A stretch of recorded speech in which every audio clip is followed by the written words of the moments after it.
Voy a leer las instrucciones finales al jurado.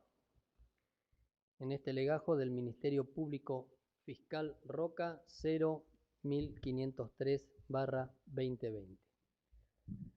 Obligaciones de los miembros del jurado. Introducción 1. Miembros del jurado, quiero agradecerles por su atención durante el juicio.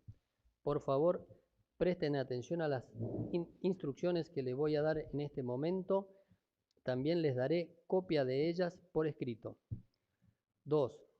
Pronto ustedes abandonarán esta sala de juicio y comenzarán a discutir el caso en la sala de deliberaciones del jurado. 3.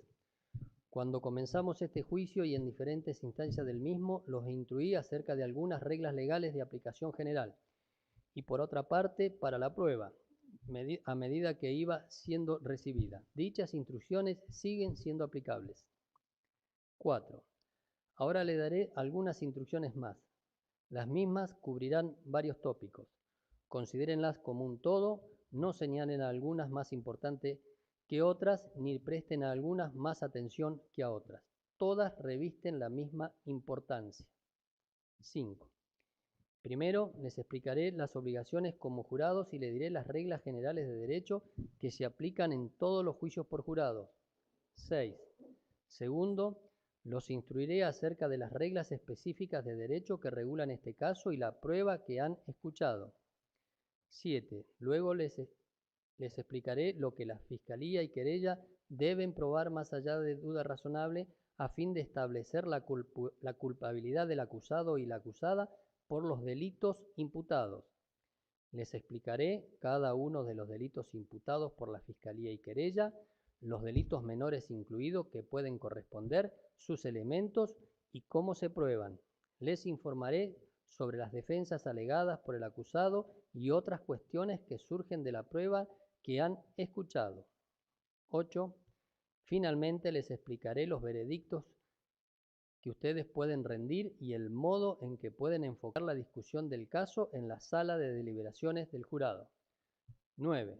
Es importante que escuchen muy atentamente todas estas instrucciones. Las imparto nada más que para ayudarlos en la toma de decisión, pero nunca para decirles qué decisión deben tomar. Obligaciones del juez y del jurado. En todo juicio penal con jurado hay dos jueces. Yo soy uno y ustedes son el otro. Yo soy el juez del derecho y ustedes los jueces de los hechos. Como juez del derecho es mi deber presidir el juicio. Yo decido qué pruebas la ley permite a ustedes escuchar y valorar y cuáles no, y qué procedimiento se seguirá en el caso. Al terminar la producción de la prueba y tras escuchar los alegatos finales de las partes, es mi deber explicarles las reglas de derecho que ustedes deberán observar y aplicar para decidir este caso. Como jueces de los hechos, es su primer y principal deber decidir cuáles son los hechos de este caso. Ustedes tomarán esta decisión teniendo en cuenta toda la prueba presentada durante el transcurso del juicio. No habrá ninguna otra evidencia. No considerarán nada más que la prueba del juicio. Ustedes están facultados a sacar conclusiones derivadas de su sentido común siempre que estén basadas en la prueba que ustedes acepten y valoren. Sin embargo, no deberán especular jamás sobre qué prueba debiera haberse presentado o permitirse suponer o elaborar teorías sin que exista prueba para sustentarla. Decidir los hechos es su exclusiva tarea, no la mía. La ley no me permite comentar o expresar mis opiniones con respecto a cuestiones de hecho. Yo no puedo participar de modo alguno en esa decisión. Por favor, ignoren lo que pueda haber dicho o hecho que haga pensar que prefiero un veredicto por sobre otro. La prueba no tiene que dar respuesta a todos los interrogantes surgidos en este caso. Ustedes solo deben decidir aquellas cuestiones que sean esenciales para decidir si los delitos han sido o no probados más allá de toda duda razonable. Su segundo deber consiste en aplicarle a los hechos que ustedes determinen la ley que yo les impartiré en estas instrucciones. Es absolutamente necesario que ustedes comprendan, acepten y apliquen la ley tal cual yo se las doy, y no como ustedes piensan que es o como les gustaría a ustedes que fuera. Esto es muy importante porque la justicia requiere que cada persona juzgada por el mismo delito la traten de igual modo y le apliquen la misma ley. Si yo cometiera un error de derecho, todavía puede hacerse justicia en este caso. La oficina judicial registra todo lo que yo digo y un tribunal y otro tribunal puede revisar y corregir mis errores. Pero no se hará justicia si ustedes aplican la ley de manera errónea. Sus decisiones son secretas. Ustedes no dan razones. Nadie registra nada de lo que ustedes digan en sus discusiones, por lo que no se puede revisar. Por esa razón, es muy importante que ustedes acepten la ley tal cual yo se las doy y la sigan sin cuestionamientos. Entonces, es su deber aplicar la ley que yo les explicaré a los hechos que ustedes determinen para que alcancen un veredicto.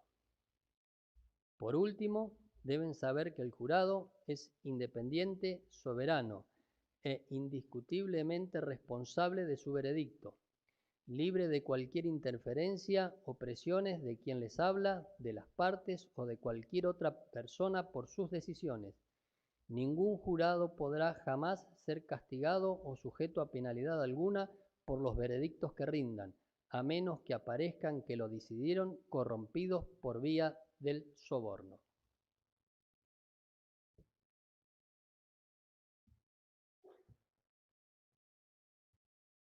Improcedencia de información externa. Ustedes deben ignorar por completo cualquier información radial, televisiva o proveniente de periódicos, telefonía celular o internet, tales como mensajes de texto, blog, email, Twitter, Facebook, Instagram, etc. Y lo que hayan escuchado o leído sobre este caso o sobre cualquier persona o lugares involucrados y mencionados en ella. Dichos informes o cualquier otra información externa a la sala de juicio acerca del caso no constituye prueba. No consulten a terceros ajenos al jurado, ni a ninguna otra fuente externa, ni mucho menos posteen fotos, comentarios, mensajes de texto u opiniones por las redes sociales u otras. No sería justo decidir este caso en base a información no presentada y examinada por las partes en este juicio y ante ustedes, que no forman parte de la prueba de este juicio. Solo ustedes, y no los medios de comunicación o cualquier otra persona, los únicos jueces de los hechos. Irrelevancia de prejuicio o lástima. Ustedes deben considerar la prueba y decidir el caso sin dejarse influenciar por sentimientos de prejuicio, parcialidad, miedo o lástima. No deben dejarse influenciar por la opinión pública. Nosotros esperamos y tenemos derecho a que valoren imparcialmente la prueba. Irrelevancia del castigo. El castigo no tiene nada que ver con su tarea, la cual consiste en determinar si la Fiscalía y la querella han probado la culpabilidad de Carlos Servín y Valeria Miranda. La pena no tiene lugar en sus deliberaciones o en su decisión. Si ustedes encontraran a Carlos Servín o a Valeria Miranda culpables de un delito, es mi tarea y no la de ustedes el decidir cuál es la pena apropiada. Tarea del jurado, posibles enfoques. Cuando entren a la sala de jurados para comenzar sus deliberaciones, es muy importante que ninguno de ustedes empiece diciéndole al conjunto que ya tiene una decisión tomada y que no la modificará, a pesar de lo que puedan decir los demás. Como jurado, es su deber hablar entre ustedes, escucharse el uno al otro, discutan y analicen la prueba, expongan sus propios puntos de vista, escuchen lo que los demás tienen para decir, intenten llegar a un acuerdo unánime si es posible. Cada uno de ustedes debe decidir el caso de manera individual. Sin embargo, Deben hacerlo solo después de haber considerado la prueba conjuntamente con los demás jurados, de haber escuchado los puntos de vista de los demás jurados y de haber aplicado la ley tal cual yo se las expliqué. Durante sus deliberaciones, no vacilen en reconsiderar sus propias opiniones. Modifiquen sus puntos de vista si encuentran que están equivocados. No obstante, no abandonen sus honestas convicciones solo porque otros piensen diferente. No cambien de opinión solo para terminar de una buena vez con este caso y alcanzar un veredicto. Su única responsabilidad es determinar si la Fiscalía y la querella han probado o no la culpabilidad del acusado y la acusada, o de ambos. Su contribución a la administración de justicia es rindiendo un veredicto justo. Instrucciones futuras. Al concluir estas instrucciones, los abogados pueden persuadirme sobre algo más que debería haberles manifestado a ustedes. Pude haber cometido algún error o haber omitido algo. Quizás lo que dije pudo haber sido enunciado en forma más clara para facilitar su comprensión.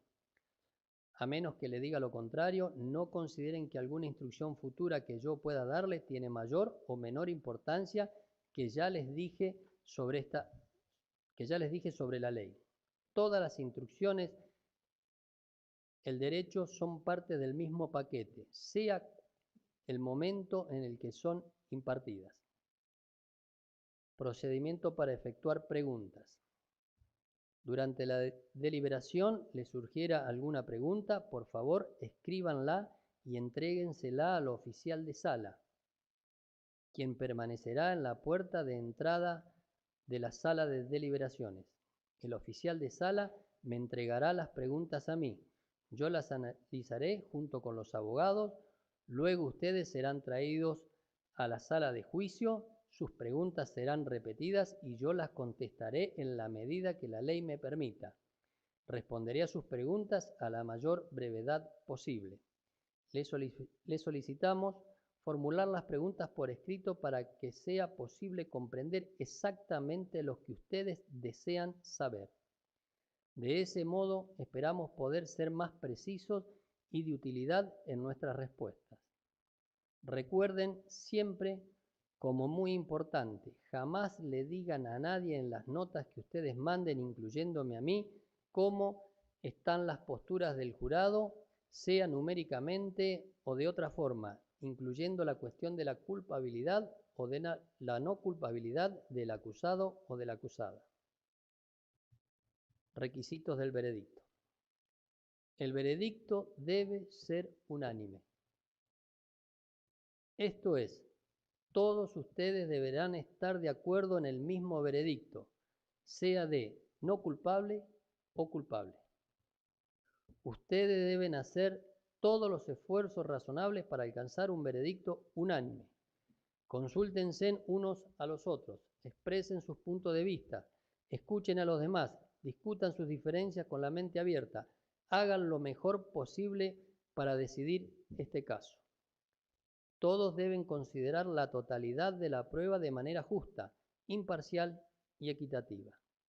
Su meta debe ser intentar alcanzar un acuerdo unánime que se ajuste a la opinión individual de cada jurado. Cuando ustedes alcancen un veredicto unánime, el presidente del jurado deberá asentarlo en el formulario de veredicto y notificar a la oficial de sala.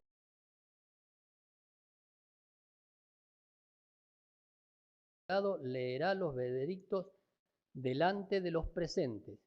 Si ustedes no alcanzan un veredicto unánime, me lo informarán por escrito a través de su presidente y luego les diré qué camino seguir. Principios generales, presunción de inocencia. Toda persona acusada de un delito se presume inocente a menos y hasta que la Fiscalía y querella prueben su culpabilidad. La acusación por la cual Carlos Elvira y Valeria Miranda están siendo enjuiciados es solo una cuestión formal en su contra. Les informa una persona acusada del mismo modo que los informa a ustedes cuál es el delito específico que el fiscal y la querella le imputan haber cometido. La acusación no constituye prueba y no es prueba de culpabilidad. La presunción de inocencia es uno de los principios fundamentales con que la Constitución Nacional ampara a todos sus habitantes. Esto significa que ustedes deben presumir que Carlos Servín y Valeria Miranda son inocentes. Dicha presunción los protege a lo largo de todo el proceso, incluida su deliberación al final del juicio. Para poder derribar la presunción de inocencia, la Fiscalía y la querella tienen la carga de probar y de convencerlo, más allá de toda duda razonable, que los delitos y hechos que se imputan a Carlos Servín y Valeria Miranda ocurrieron y que ellos fueron quienes los cometieron. Carga de la prueba. El acusado y la acusada no están obligados a presentar prueba ni a probar nada en este caso. En particular, no tienen que demostrar su inocencia por los delitos por los que están acusados.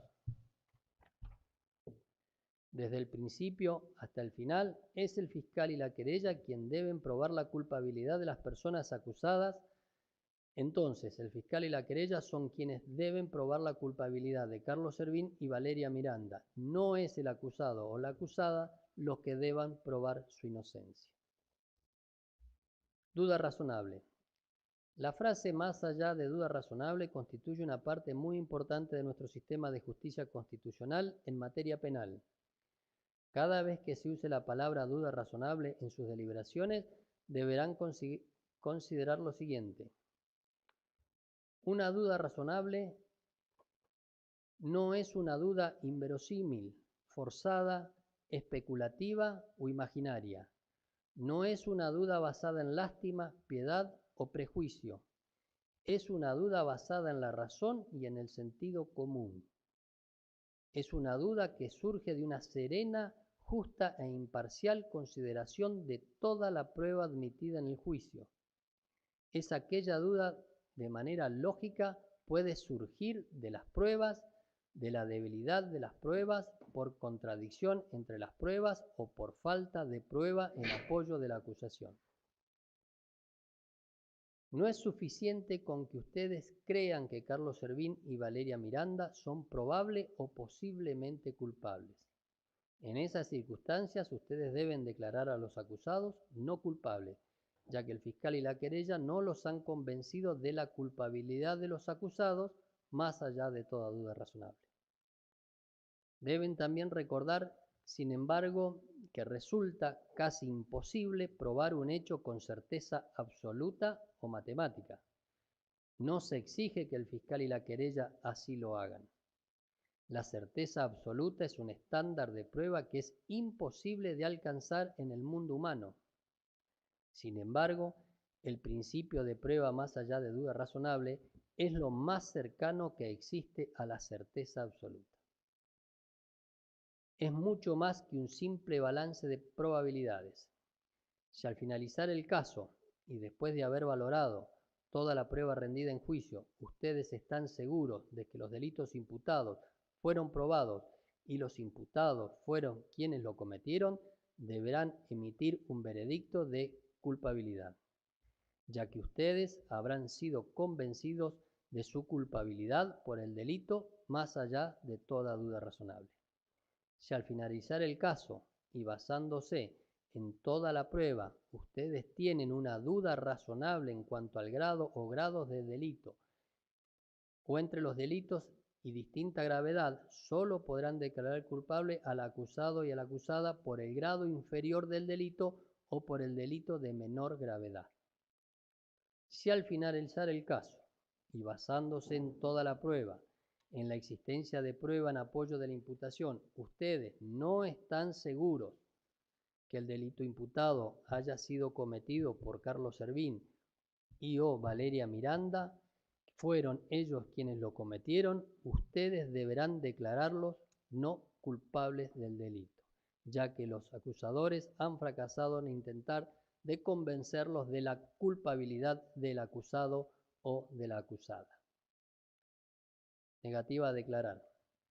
Otro principio fundamental de nuestra Constitución es el que establece que toda persona acusada de un delito tiene derecho a negarse a declarar sin que esa negativa haga presunción en su contra. La Constitución exige que la Fiscalía y la querella prueben sus acusaciones.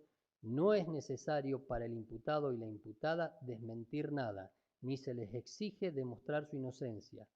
Es a los acusadores a quien les incumbe la prueba de la culpabilidad mediante prueba.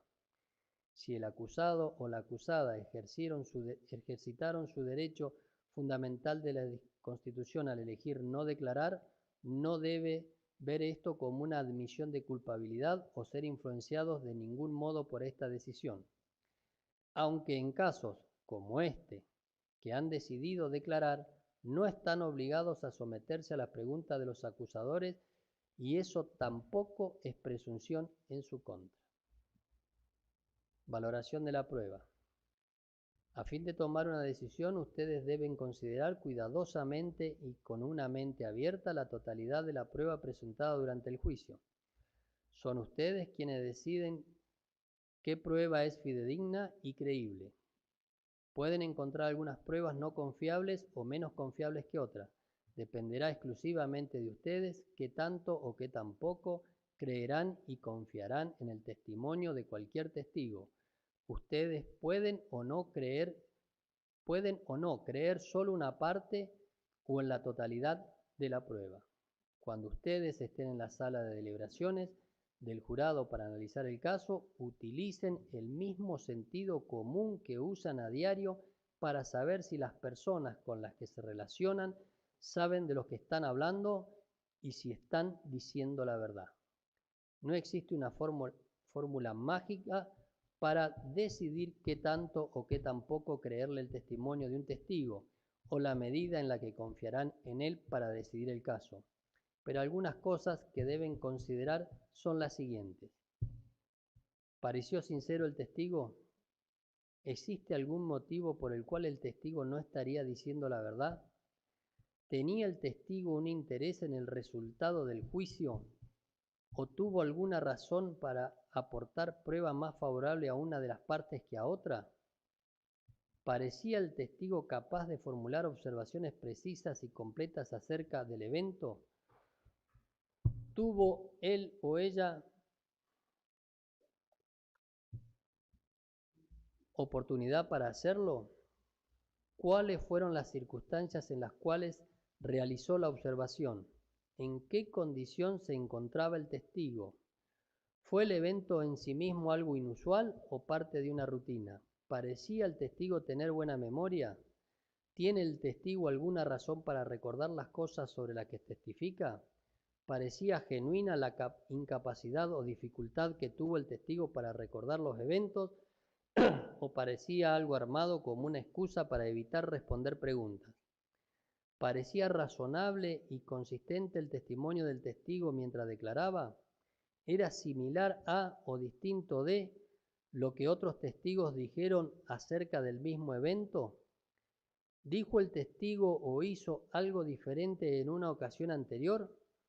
¿Pudo cualquier inconsistencia en el relato del testigo hacer más o menos creíble la parte principal de su testimonio? La inconsistencia se debe a que el testigo manifestó algo diferente porque no mencionó algo. ¿Hay alguna explicación del por qué? ¿Tiene sentido dicha explicación? ¿Cuál fue la actitud del testigo al momento de dar su testimonio? ¿Cómo se veía ante ustedes? No obstante, no se precipiten a las conclusiones basadas enteramente en cómo ha declarado el testigo. Las apariencias pueden ser engañosas. Dar testimonio en un juicio no es una experiencia común para muchos testigos. Las personas reaccionan y se muestran de maneras diferentes. Los testigos provienen de distintos ámbitos, tienen diferentes capacidades, valores, experiencias de vida. Simplemente existen demasiadas variables para que la actitud del testigo al declarar sea el único o más importante factor de su decisión. ¿Le han ofrecido al testigo dinero o recibió dinero o tratamiento preferente o cualquier otro beneficio para que éste testificara como lo hizo? ¿Hubo alguna presión o amenaza usada contra el testigo para que afectara la verdad de su testimonio? Estos son solo algunos de los factores que podrían tener en cuenta al tomar una decisión en la sala de deliberaciones. Estos factores podrían ayudarlos a decidir qué tanto o qué tan poco le creerán o confiarán en el testimonio de un testigo. Ustedes también pueden evaluar otros factores. Recuerden, un jurado puede creer o descreer de toda o de una parte del testimonio de cualquier testigo. Al tomar su decisión, no consideren solamente el testimonio de los testigos, también tengan en cuenta el resto de las pruebas que se presentaron. Decidan qué tanto o qué tan poco confiarán en ellas, tanto como en los testimonios o en cualquier admisión para ayudarlos a decidir el caso. Cantidad de testigos.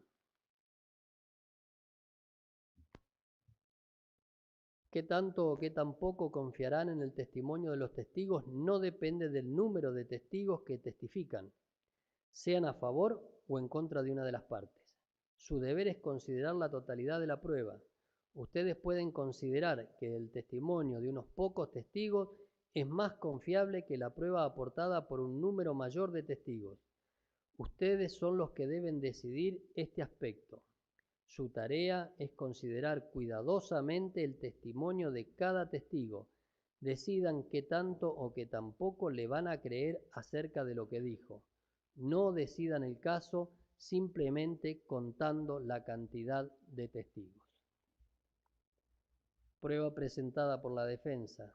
Si ustedes creen, por la prueba presentada por Carlos Servini y Valeria Miranda, de que no existió delito o de que él o ella no lo cometieron, deben declararlos no culpables. También deben tener presente que si esa prueba los deja con una duda razonable sobre su culpabilidad o sobre algún elemento esencial del delito, ustedes deben declararlos no culpables. Principios de la prueba, tipos de prueba y definición de prueba.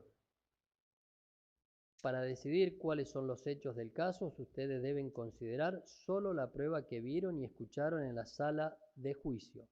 Consideren toda la prueba para decidir el caso. La prueba incluye lo que cada testigo declaró al contestar las preguntas formuladas por los abogados. Las preguntas en sí mismas no constituyen prueba, a menos que el testigo esté de acuerdo con lo que se le preguntó era correcto. Las respuestas del testigo constituyen prueba. En caso de que el acusado o la acusada decida declarar, recordándoles que no están obligados a hacerlo, ustedes pueden que el acusado o la acusada, a diferencia de los testigos, no declara bajo juramento de decir verdad, por lo que podrá decir en su defensa cosas verdaderas o falsas, sin que ello implique la admisión de delito alguno. Lo que declaren en juicio también es prueba a ser valorada por ustedes. La prueba también incluye a todas las cosas materiales que fueron exhibidas en este juicio. Se las llama pruebas materiales cuando se refieren. Dichas cosas irán con ustedes cuando se refieren a deliberar en sala del jurado. Dichas cosas irán con ustedes al recinto.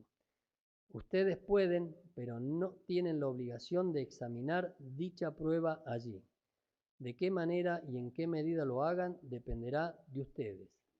La prueba también incluye las convenciones probatorias a las que han arribado las partes. Las convenciones probatorias son prueba. Se llama convenciones probatorias a los hechos que las partes acordaron dar por probados y ciertos. Ustedes deben considerar a esos hechos como prueba. En este caso, las partes estuvieron de acuerdo en relación a los siguientes hechos. 1. Que en fecha 16/9/20, personal de la comisaría 18 de Los Menucos realizó la diligencia de allanamiento en el hospital de aquella ciudad en la cual se secuestró la historia clínica de la menor Nayara Soledad Miranda. Que el día 8/4/20, personal del Gabinete de Criminalística de General Roca se constituyó en la comisaría tercera de esta ciudad donde transitoriamente se encontraba la imputada Valeria Verónica Miranda y le secuestró el teléfono celular marca Nokia color azul, pantalla clisada, NIR 36620, que en fecha 8 del 4 del 21, personal de la Comisaría de Los Menucos secuestró en esa unidad al imputado Carlos Rubén Hervín el teléfono marca Motorola color negro modelo XT192018 con batería y un microchip NIR 13720. Y 4, última convención probatoria, que la directora del Laboratorio Regional de Genética Forense con sede en San Carlos de Bariloche, doctora Silvia Vanelli Rey, realizó pericia molecular de ADN número 20-102 de fecha 11/9 del 20, de la que concluye que el perfil genético existente en el rebenque presenta identidad con el perfil genético de Nayara Soledad Miranda. También son hechos probados y sobre los que no hay discusión los que se denominan pruebas suficientemente estandarizadas, esto es, el certificado de nacimiento de Nayara Soledad Miranda, donde consta que nació el día 18 de octubre del año 2016 y es hija de Valeria Verónica Miranda. En el mismo sentido, deben tomar el certificado de defunción de Nayara Soledad Miranda, que es de fecha 7 de abril del año 2020. Definición de lo que no es prueba. Según les expliqué antes, hay ciertas cosas que no son prueba. No deben valorarse y basarse en las mismas para decidir este caso. Los alegatos de apertura y de clausura de los abogados no son prueba. Los cargos de la Fiscalía y la querella les expusieron y ustedes escucharon al comienzo de este juicio no son prueba. Tampoco es prueba los descargos de los defensores. Nada de lo que yo o los abogados hayamos dicho en este juicio es prueba. Solo son prueba los dichos de los testigos, los peritos y las pruebas materiales exhibidas. En ocasiones durante el juicio, alguno de los abogados objetó una pregunta que el otro le efectuó a un testigo. Lo que los abogados hayan dicho al formular o contestar dicha objeción no es prueba. Tampoco deben darle importancia al hecho que yo haya declarado procedente o no la objeción. Prueba directa y prueba circunstancial. Algunos de ustedes pueden haber escuchado los términos prueba directa y prueba circunstancial. Ustedes pueden creer o basarse en cualquiera de las dos en mayor o menor medida para decidir este caso. En ciertas ocasiones los testigos nos cuentan lo que vieron o escucharon personalmente, pero por ejemplo un testigo podría decir que vio que llovía afuera. Esto se denomina prueba directa. Sin embargo, a menudo los testigos declaran cosas respecto de las cuales a ustedes se les pedirá que saquen cierta conclusión. Por ejemplo, un testigo podría decir que vio entrar a alguien con un impermeable y un paraguas, ambos mojados y goteados. Si ustedes le creen a ese testigo, podrían concluir que afuera llovía, a pesar de que la evidencia sea indirecta. La prueba indirecta es llamada a veces prueba circunstancial. Al igual que los testigos, la prueba material exhibida en juicio puede aportar evidencia directa o circunstancial. Para decidir el caso, ambos tipos de prueba valen lo mismo. La ley las trata a ambas de igual manera. Ninguna es necesaria o mejor o peor que la otra. En cada caso, su tarea es decidir qué conclusiones llegarán basándose en la prueba como un todo, tanto la directa como la circunstancial. Para poder decidirse, utilicen el sentido común y su experiencia. Prueba pericial. Durante el juicio han escuchado el testimonio de peritos expertos. Los peritos son iguales a cualquier testigo con una excepción. La ley le permite al perito experto dar opinión. El perito da su opinión en un campo donde él demostró poseer conocimiento y una especializada destreza. Sin embargo, la opinión de un experto solo es confiable si fue vertida sobre un asunto en el que ustedes crean que él o ella sean expertos.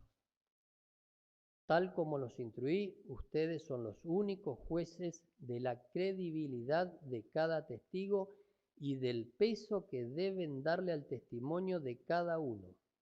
Al hacer esta determinación sobre el testimonio del perito experto y sumado al otro test de credibilidad que les dije respecto de los testigos comunes, ustedes deben valorar y sopesar lo que sigue. A. El entrenamiento del perito. B. Su experiencia, sus títulos,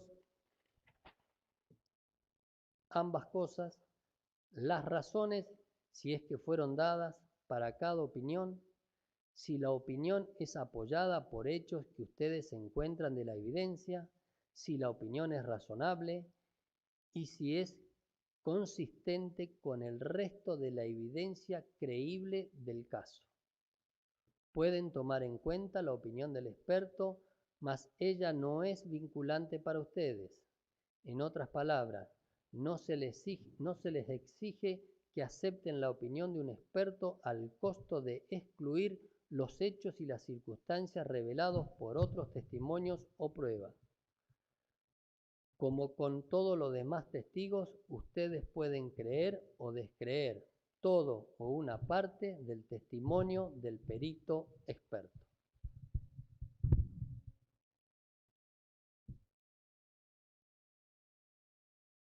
Prueba material.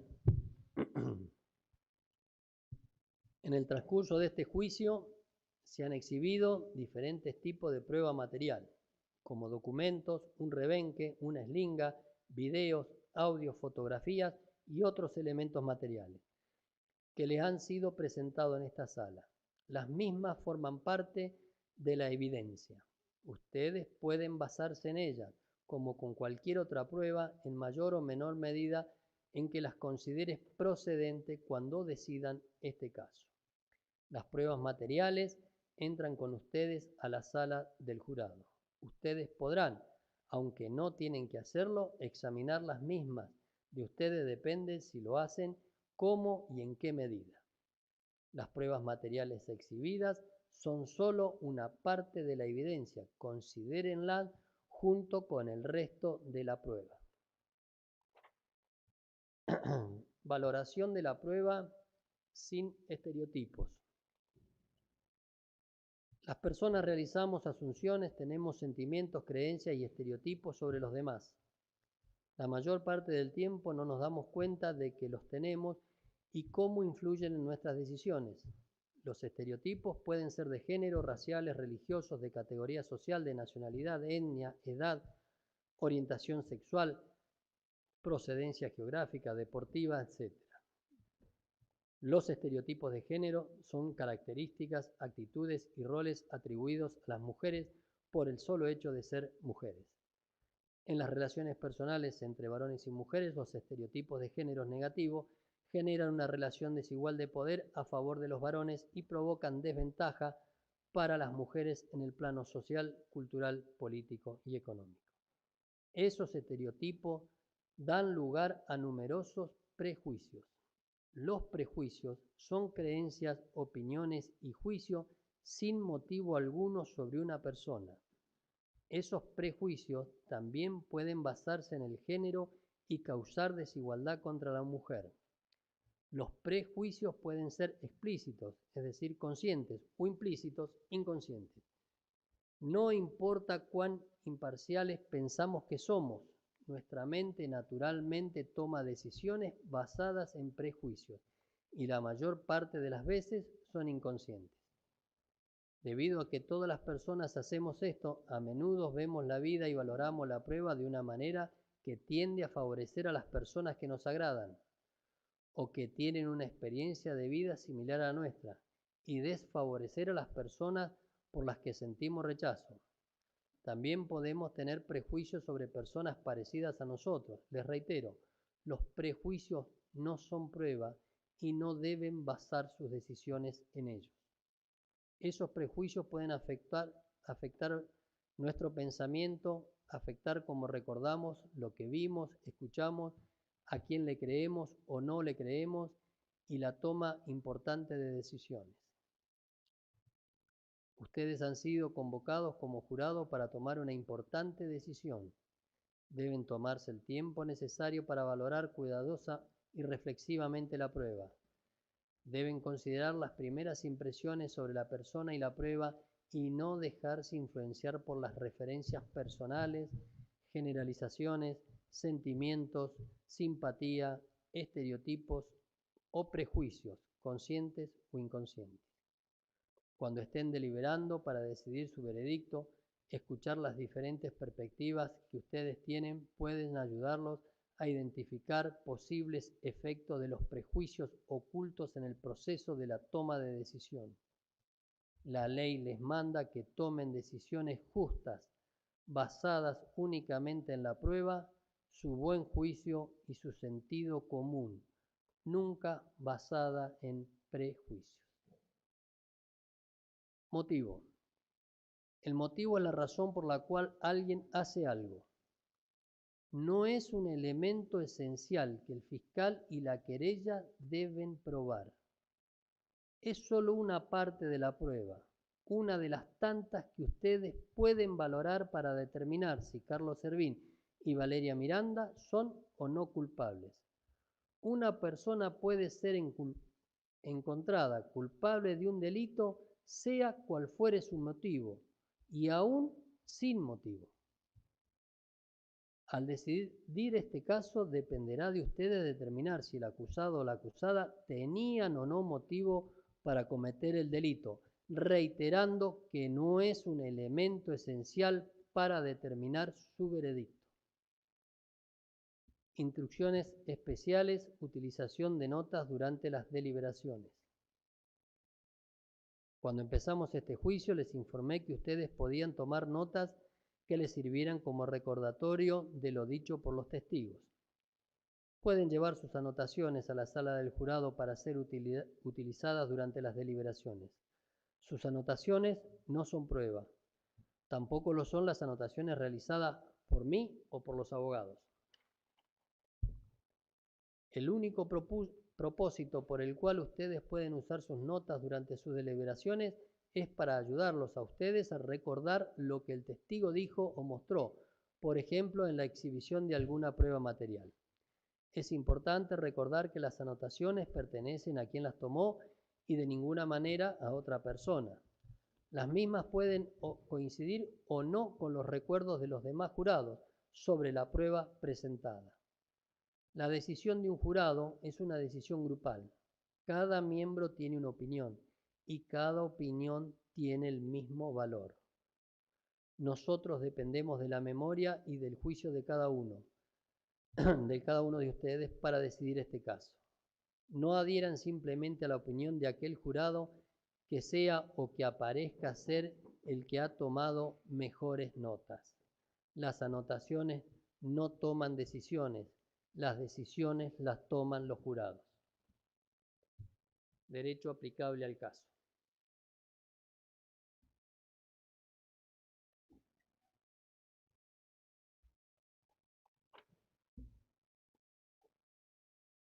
Delito, dos acusados, un hecho. La acusación, según la cual se juzga a Carlos Servín y Valeria Miranda, alega que cometieron un hecho, la muerte de la niña. Les explicaré luego las diferencias que existen entre ambos acusados. Además, una es la madre biológica y el otro no lo es. Y esto para la ley es importante, porque se agrava cuando hay una relación madre-hija, como en este caso. Y también se agrava cuando es de un hombre contra una mujer en un contexto de violencia de género. Ustedes deben decidir por separado un veredicto para cada uno de los acusados. Los veredictos no tienen por qué ser los mismos para ambos acusados. Ustedes deben tomar una decisión basándose en la prueba que se relaciona con ese hecho y en los principios legales que yo le diga. Se presume que los acusados son inocentes. Su decisión debe estar basada solamente en la prueba y en los principios legales a aplicar. El veredicto dependerá de la valoración que hagan de la prueba y la aplicación de los principios jurídicos que se relacionan con ese hecho. Inmediatamente los instruiré sobre el hecho y voy a explicarle cada uno de los delitos aplicables, sus elementos esenciales y cómo se prueban. Pero antes deberé hacerles una advertencia importante relacionada con este caso, relativa al contexto de perspectiva de género, para poder aplicar dado que pueden estar presentes o no en este caso. Contexto de violencia de género. La defensa de Valeria Miranda ha sostenido que no pudo darle protección a su hija porque le era materialmente imposible dado la violencia que sufría.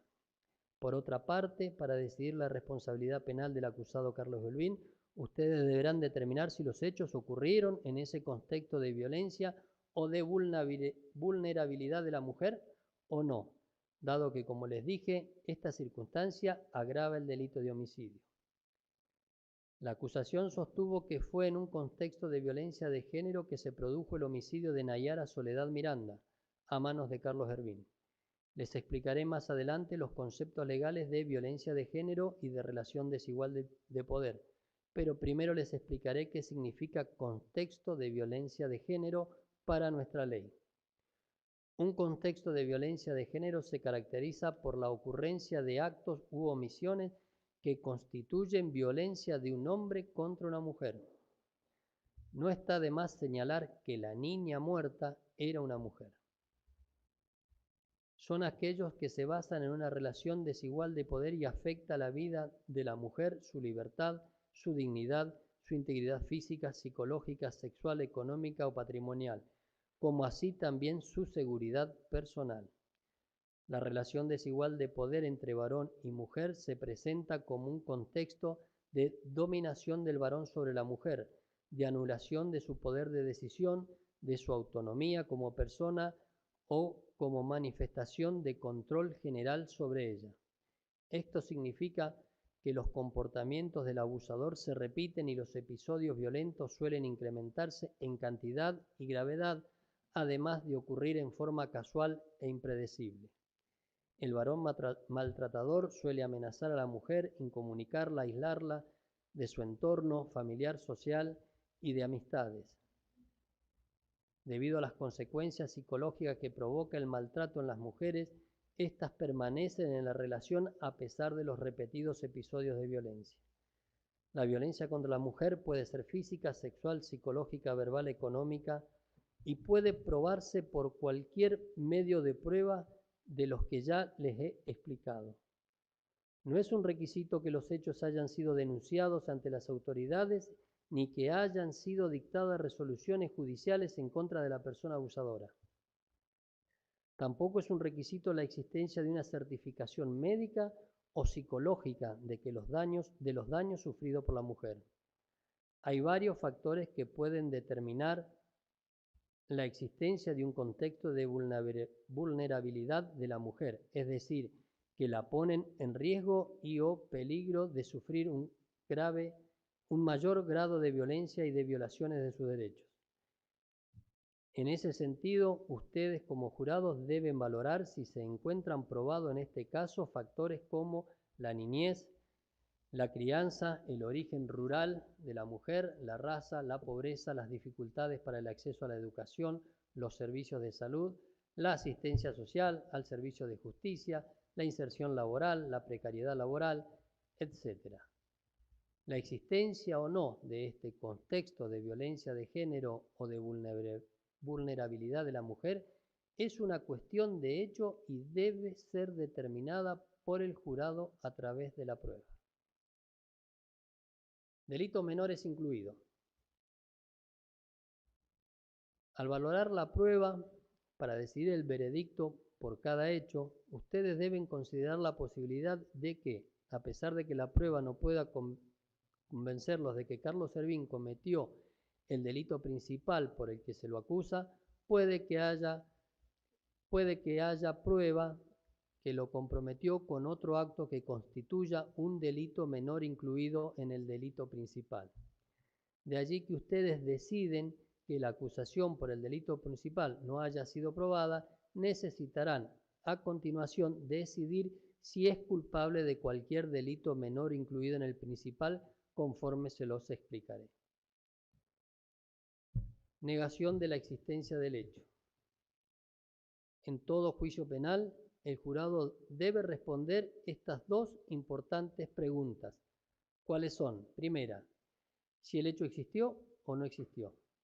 Si existió, solo ahí pasar a resolver la segunda, que es determinar si los acusados lo cometieron o no. Es el fiscal y la querella quien deben probar que el hecho alegado efectivamente ocurrió y que los acusados estuvieron involucrados.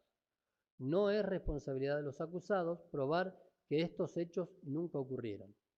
Si ustedes tuvieran duda razonable con respecto a la existencia de los hechos alegados, deben directamente declarar a los acusados no culpables. Ustedes no deben decidir sobre si algo ocurrió simplemente comparando una versión de los hechos con otra y eligiendo una de las dos. Deben considerar la totalidad de la prueba y decidir si han quedado convencidos, más allá de toda duda razonable, de que los hechos que constituyen la base de los delitos imputados realmente ocurrieron. Para el acusado Carlos Servín, delito de femicidio. Es la opción 1 del formulario de veredictos que luego les voy a explicar. En este caso se le imputa a Carlos Servín que intencionalmente mató a golpes a Nayara Miranda en un contexto de violencia de género.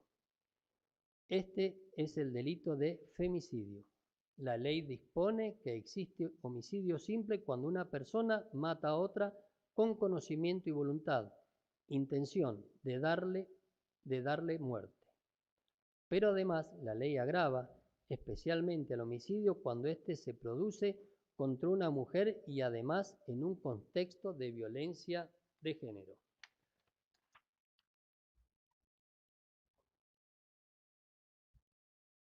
Los acusadores han decidido imputarle a Carlos Servín la agravante de violencia de género, que es lo que convierte al homicidio simple en un homicidio agravado, es decir, un femicidio. Ustedes pueden considerar probada más allá de toda duda razonable dicha agravante o no. Violencia de género, como ya les he explicado, comprende cualquier acción, conducta física o psicológica de un hombre contra una mujer, basada en una relación desigual de poder, en este caso una niña de 3 años, a la que le causan la muerte, daño o sufrimiento físico, sexual, psicológico, tanto en el ámbito público como privado, que tenga lugar dentro de la familia, la unidad doméstica o en cualquier relación interpersonal, ya sea que el agresor comparta o haya compartido el mismo domicilio con la mujer. Por relación desigual de poder se entiende la actitud de un hombre que se considera con derecho a disponer del tiempo, el cuerpo y la vida de las mujeres, como si les pertenecieran. Son actos especiales de violencia de género en la relación desigual de poder aquellos actos de un hombre hacia una mujer que busca controlar sus acciones, sus decisiones, mediante amenaza, acoso, hostigamiento, vigilancia, exigencia de obediencia y sumisión, coerción verbal, celos excesivos. Concepto ya explicado. Intención de matar. Una persona actúa con intención de matar a otro cuando el autor se propone como objetivo directo matar. El autor es consciente de que su conducta pone en considerable riesgo la vida humana, o sea, cuando el autor sabe que la muerte de una persona es una consecuencia directa de su acción. El homicidio así descrito es intencional, es decir, existe voluntad y conocimiento de lo que se hace y el resultado que se busca, matar. Doctor, perdón que lo interrumpa. Venía leyéndolo, dice en el paréntesis dice consecuencia posible de su acción. Ah, perdón, no sé. O sea, cuando el autor sabe que la muerte de una persona es una consecuencia posible de su acción. Sí, Bien. había dicho directa, por eso le... Perdón. Posible. Perdón. Lo van a tener escrito, igual ustedes lo pueden revisar en algo que me haya equivocado, inclusive en alguna puntuación o alguna palabra. El homicidio agravado por violencia de género, femicidio. Requiere que se demuestren estos 4 elementos. 1. Que Nayara Miranda está muerta. 2. Que la muerte de Nayara Miranda se produjo como consecuencia de la acción criminal de Carlos Ervin. 3. Que Carlos Ervin dirigió su conducta intencionalmente para producir el resultado de muerte de Nayara Miranda. 4. Que el acusado, Carlos Ervin, de sexo masculino, mató a Nayara Miranda, de sexo femenino, en el contexto de violencia de género ya explicado.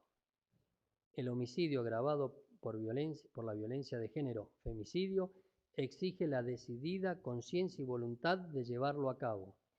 Esta decisión debe estar presente en el hombre acusado al momento de matar a la víctima mujer.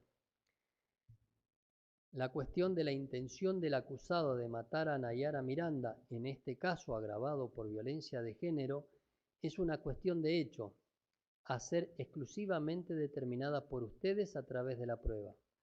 Pueden llegar a sus propias conclusiones sobre la existencia o ausencia de la intención de matar a otro. Corresponde al fiscal y a la querella probar, más allá de toda duda razonable, que la decisión de Ervin de matar a la niña en el contexto de violencia de género antes explicado, que era decisión de Ervin. Siendo la intención de matar un estado mental, los acusadores no están obligados a establecerlo con prueba directa. Se les permite a ustedes deducir o inferir la intención de matar a una mujer con violencia de género con prueba indirecta. Es decir, de los actos y circunstancias que rodearon la muerte de Nayara Soledad Miranda. Es la prueba contra Carlos Rubén Ervin, sus acciones y su conducta que les permitirá a ustedes afirmar la existencia o ausencia de la intención de matar de Carlos Ervin.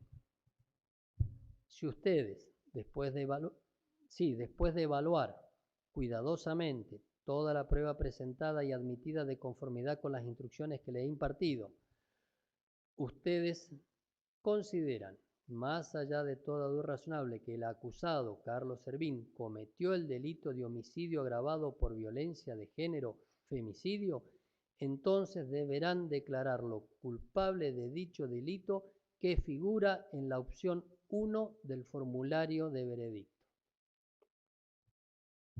Pero si luego de un análisis cuidadoso de toda la prueba presentada y admitida y de conformidad con las instrucciones que les he impartido, ustedes estiman que el Ministerio Público Fiscal y la parte querellante, que el acusado cometió el hecho que se le imputa o si tienen duda razonable en cuanto a la culpabilidad del acusado, deberán declararlo no culpable, que es la opción 3 del formulario de veredicto. El formulario de veredicto, les informo, es uno solo con más de una opción. Les explicaré ahora las opciones de delitos menores incluidos, esto es el homicidio simple, siempre referido a Carlos Ervin. Delito de homicidio simple, opción 2.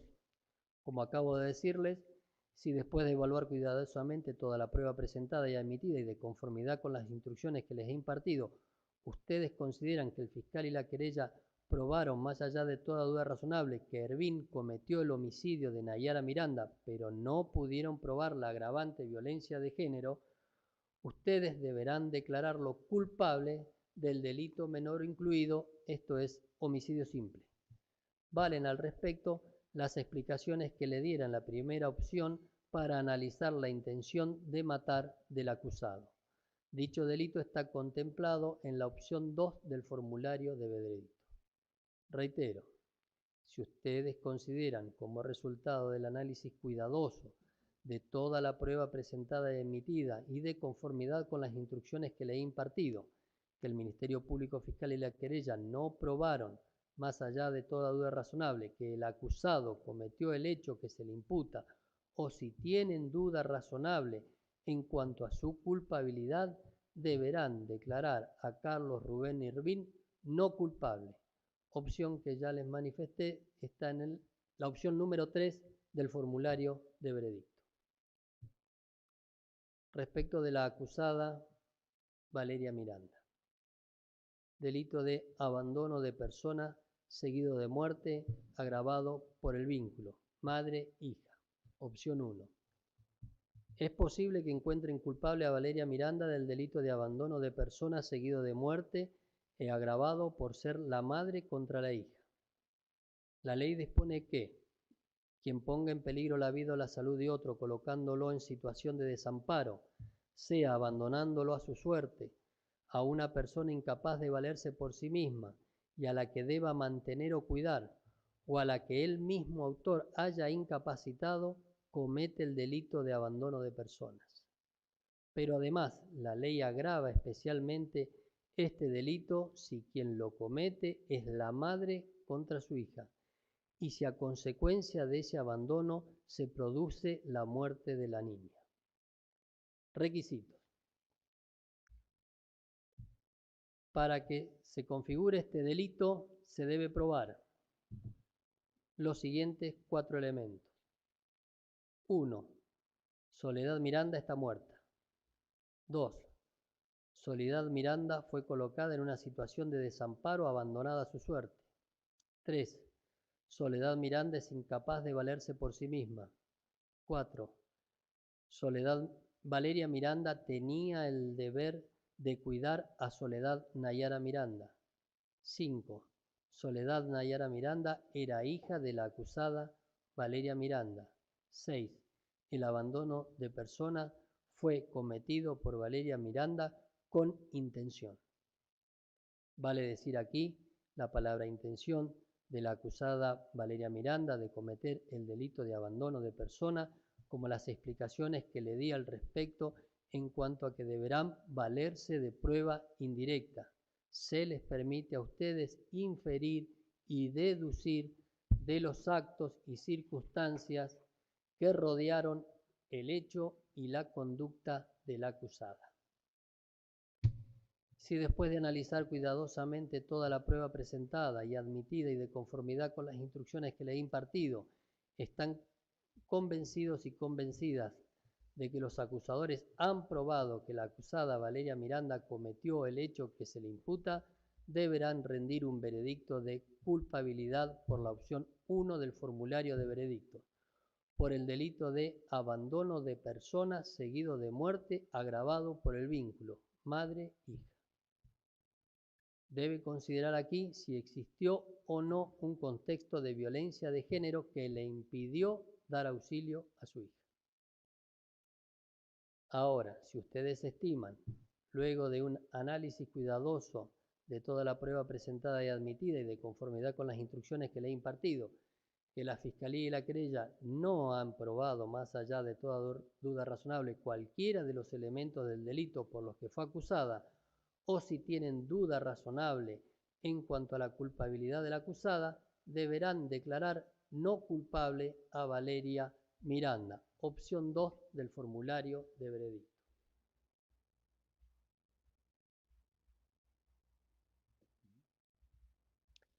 Instrucciones finales, modo de llenar los formularios de veredicto.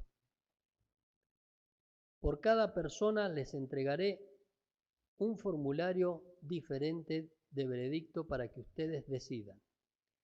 Como en este caso son 2 personas, entonces ustedes recibirán 2 formularios de veredicto con más de una opción, que ahora les explicaré cómo llenar. Si ustedes alcanzaran un veredicto unánime, el presidente debe marcar con una cruz la línea situada a la izquierda de la opción que ustedes hayan acordado. Recuerde, solo podrán elegir una opción. El presidente debe firmar la hoja en el lugar indicado al pie de la misma. El veredicto, después no sé si lo logran ver de ahí, son dos. Un formulario,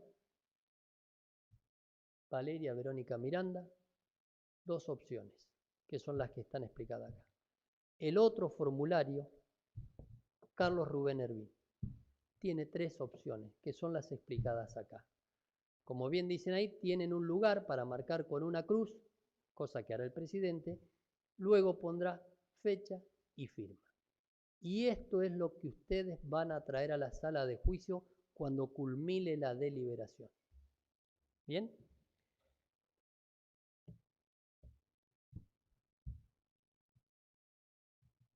Rendición del veredicto. Si ustedes alcanzan un veredicto unánime, por favor, anuncien con un golpe en la puerta al oficial de sala que han tomado una decisión. Los convocaremos nuevamente a esta sala al tribunal para escuchar su decisión. El presidente del jurado debe llevar los formularios de veredicto a la sala de juicio al ser convocado nuevamente de las deliberaciones.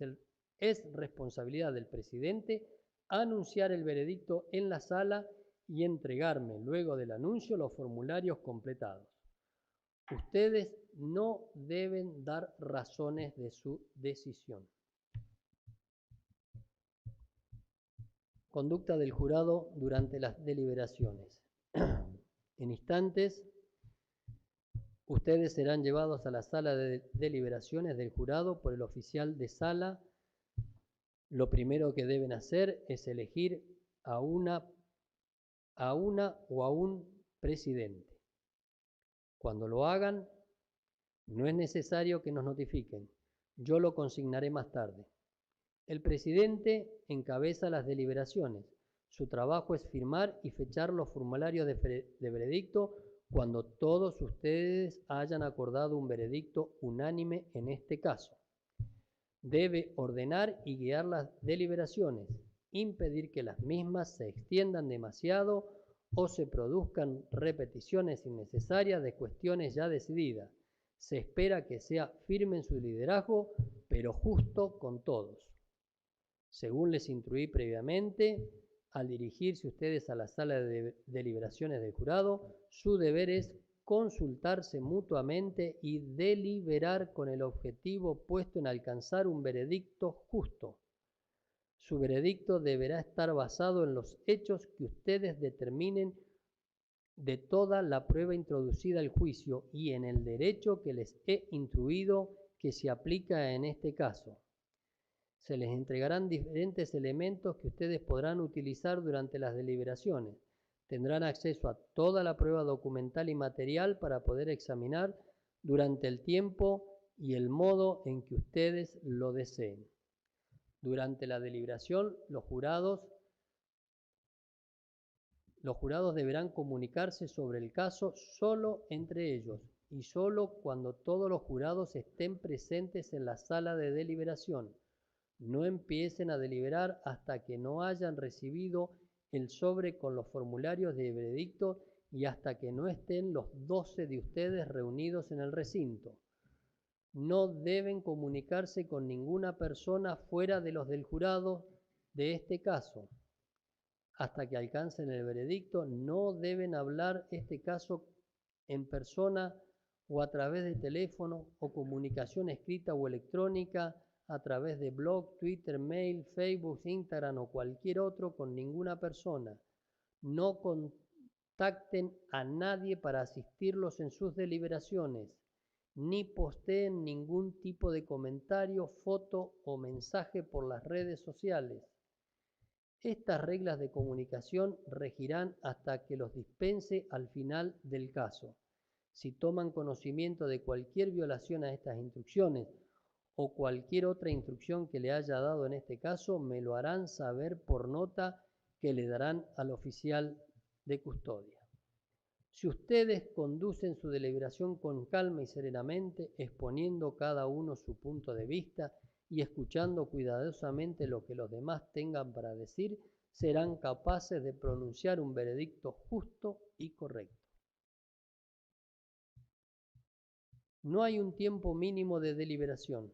Ustedes lo harán de manera continua y secreta durante lo que consideren necesario adoptar una decisión. Requisitos del veredicto: unanimidad.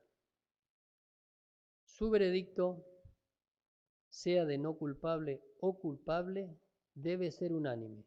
Esto es, todos ustedes deben estar de acuerdo en el mismo veredicto. Cada uno de ustedes debe decidir el caso por sí mismo, pero solo deberán hacerlo después de haber considerado toda la prueba y de haberla discutido plenamente con los demás jurados y de haber escuchado los puntos de vista de sus compañeros del jurado. No tengan miedo de cambiar de opinión si la discusión los convence de que deberían hacerlo, pero no lleguen a una decisión simplemente porque los otros jurados piensen que ella está bien. Es muy importante que ustedes intenten llegar a un veredicto unánime, pero, por supuesto, solo si todos y cada uno de ustedes puede hacerlo tras haber tomado su propia decisión de manera consciente y meticulosa. No cambien una honesta convicción sobre el peso y el efecto de la prueba simplemente para llegar a un veredicto. Preguntas durante las deliberaciones. Si hubiera algún punto de las instrucciones que no hubiese estado claro para ustedes, estaré dispuesto a contestar sus preguntas. Si ustedes tuvieran alguna pregunta, el presidente deberá escribirla y colocarla en un sobre sellado y entregárselo al oficial de sala. Ningún miembro del jurado debe jamás intentar comunicarse conmigo excepto por escrito. Yo responderé al jurado en lo relativo a la consulta por escrito y aquí oralmente. Recuerden, a fin de no interrumpir necesariamente su deliberación, despejen primero sus dudas entre ustedes con el auxilio de estas instrucciones que les entrego además por escrito. Una vez recibida la pregunta, analizaré la respuesta de ella con los abogados, sin que ustedes estén presentes. Eso puede tomar un tiempo, por lo cual ustedes continuarán deliberando. Luego ustedes regresarán a la sala de juicio en donde se leerá la pregunta y yo la responderé.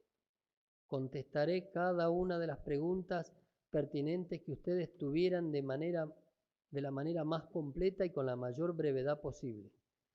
Recuerden también, jamás le digan a nadie en las notas que ustedes manden, incluyéndome a mí, cómo están las posturas del jurado, sea numéricamente o de otra forma, incluyendo la cuestión de la culpabilidad o no del acusado.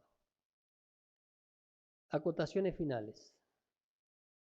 Ustedes han prestado solemne juramento de juzgar este caso de manera correcta e imparcial y de emitir un veredicto justo de acuerdo a la prueba. Si ustedes honran dicho juramento, y de esto estoy seguro que así lo harán, habrán hecho todo lo que se espera de ustedes como jurados de este juicio. No les pedimos nada más, tenemos derecho y no esperamos nada menos de ustedes. ¿Qué hacer si no se alcanza la unanimidad? De no poder llegar a un veredicto unánime tras haber agotado su deliberación, el presidente del jurado me lo informará por escrito a través del oficial de custodia. Simplemente pondrán en un escrito lo siguiente: señor juez, el jurado no ha llegado a la unanimidad respecto de tal acusado o acusada. Recuerden, como muy importante, jamás le digan a nadie en las notas que ustedes manden, incluyéndome a mí, cómo está la postura del jurado, sea numéricamente o de otra forma, incluyendo la culpabilidad o no de los acusados. Limítense a consignar simplemente que no han alcanzado unanimidad. Yo discutiré con las partes el curso a seguir y luego serán conducidos a la sala de juicio para que yo los instruya cómo continuaré.